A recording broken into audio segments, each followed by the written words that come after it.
Rice farming usually thrives in swampy areas. That's why the idea of rice production in Kenya's arid lands has always raised more than just a few skeptical eyebrows. Not for these residents of Jarajara, a town about 100 kilometers from Kenya's Garissa town. They are livestock keepers, but they came together to take on a project that, from the look of things, now looks to be doing well. The farm is located on the floodplains of the River Tana, which is the longest in Kenya.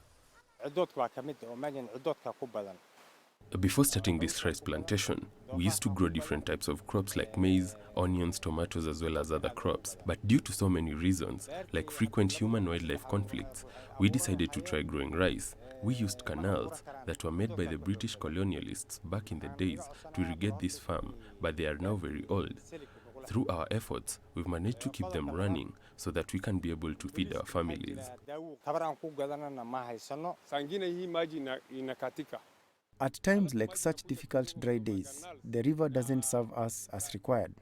We also compete for the water with pastoralists. They use water directly from our canals, which affects our consistent water supply. These families are, however, not the first to grow rice in the area. On those very plots, their fathers used to do the same in the 1980s. But the scheme collapsed in the early 90s. Now, the community has identified rice farming as a viable income-generating venture that will also reduce the dependency on livestock keeping. They have received training on crop management and business development and are looking forward to better days ahead. This rice plantation sits on a 42-acre piece of land, but the farmers here have one major challenge. Wild animals attack them at night for both water for irrigation and, without a doubt, the rice. Their milling machines are now quite old, and some have totally broken down. Only one is functioning, and thus affecting the processing of their harvest. They harvest twice a year, and each farmer is assured at least 30 bags of rice. We're just using this old machine to mill our rice.